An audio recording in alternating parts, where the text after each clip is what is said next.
Hi, hello, welcome back to another episode of Review. Today we're going to be reviewing something different.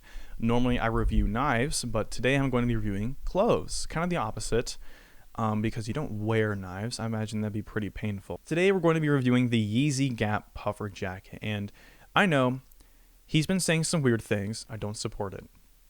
Period. End of sentence. So today we're going to be reviewing the Yeezygap puffer jacket. I'm going to talk to you guys about a few things. My first impressions, the packaging and how it came, then the sizing that you should go for, and then the good and bad things that I like about this jacket, and then of course fits that you can do with it, mainly the upper area, but I'll show you guys some pants as well.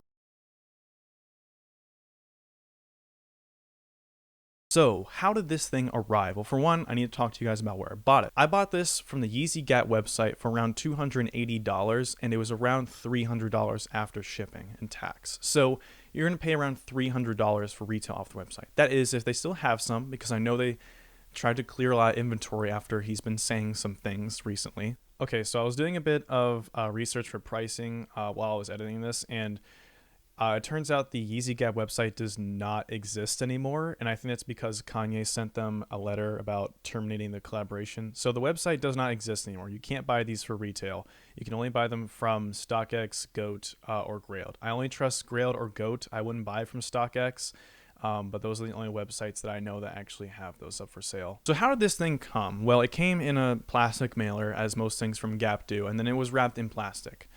And that was it. There's no other experience to that. There's no extravagant experience with this jacket, unlike some other brands like Rick Owens, like Prada. Nothing really that extravagant. So that kind of goes to show the price for this thing, because let's be honest, there are more expensive jackets out there, and I imagine a much more thrilling unboxing experience. Once you get this outside of the packaging, I was just kind of enamored with how huge this thing was. And it honestly made me super giddy how big this thing was, because I've never owned a jacket this huge. It was super puffy, super oversized, and it did have that C-shaped silhouette. So let's just get on to the sizing, because I wanted to make sure you guys know. I think the baseline rule for this jacket is size down one size. I am almost 6 foot and weigh around 165 pounds. And I normally wear size medium for jackets, and I size down to a size small. Go one size down and you should be fine. Now, if your experience is different, then that's just probably some kind of anomaly, but that is the consensus I've seen for this jacket around the internet, around different videos, and from my personal experience.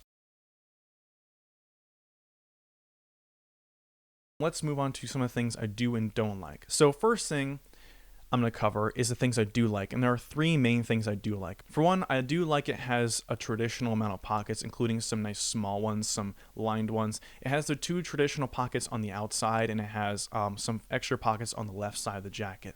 It does have a good amount of pockets, so you can store a bunch of stuff, and some of them are even lined for some of your more sensitive or volatile objects that you may want to store in a jacket. The next thing I do really like is the zipperless design. I wasn't really expecting this jacket to keep me as warm because it didn't have a zipper on it. Some of you might not like that it doesn't have a zipper on it, but I do actually kind of enjoy how it doesn't have a zipper on it. It looks actually kind of clean. The next thing I do like about this jacket is the overall shape of this thing. I think the shape of the sleeves and the jacket kind of just go well together, and it makes for a really nice over the shoulder jacket or just standard wearing jacket. You can kind of do a bunch of different things, and it'll be very versatile with the clothes that you wear. And that's one of the things I do think this jacket excels at, is being versatile. You can kind of just throw anything on underneath this. One thing I don't necessarily like is the supposed involvement with Balenciaga. Apparently the second round, the second season of these jackets, which is the one that I'm having right here, has been engineered by Balenciaga, and I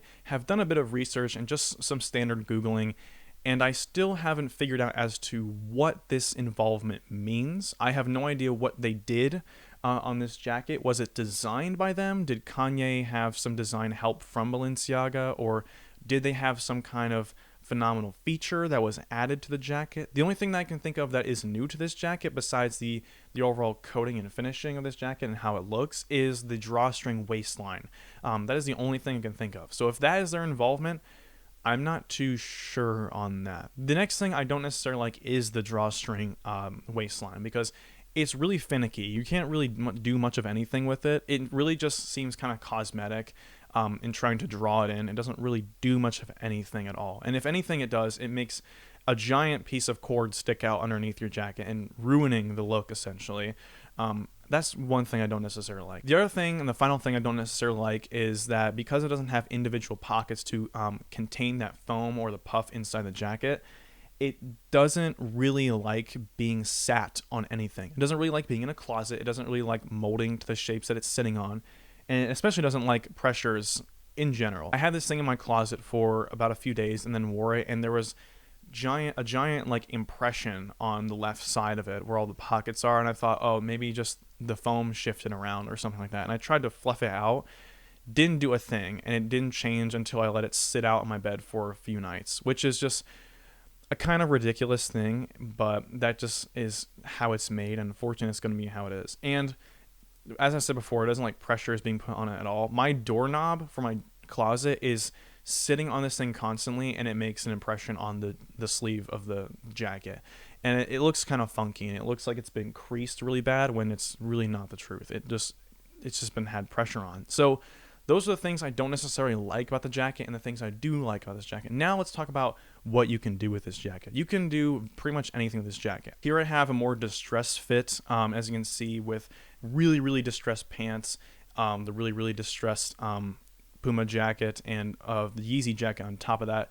It looks really nice. One tip that I can constantly tell you guys about anything trying on clothes: putting on a pair of sunglasses just kind of changes everything for you. It makes you see in a whole different light. It's kind of crazy how you can just snap out of your anxiety that you have with just putting on a pair of glasses. It looks really nice. You can also do something more simple, again, over the shoulders with something like a more sheer top, something like that. I have a mesh top from Lil Bastard Boy, who some of you may not know about. They're a bit of a smaller brand that I have been liking for a few months now, and I have a little top from them, and it goes very well with this jacket, especially the over-fitting shoulders. And you can also wear this jacket just casually. I've worn this jacket into my workplace just casually because it's actually a very functional jacket, which is another thing I really like about this jacket, is how warm it does actually keep you. Because of the size, and I suppose the material on the inside of the jacket, it keeps you really, really warm in a colder environment. And even though it doesn't have a zipper, you can use the pockets and kind of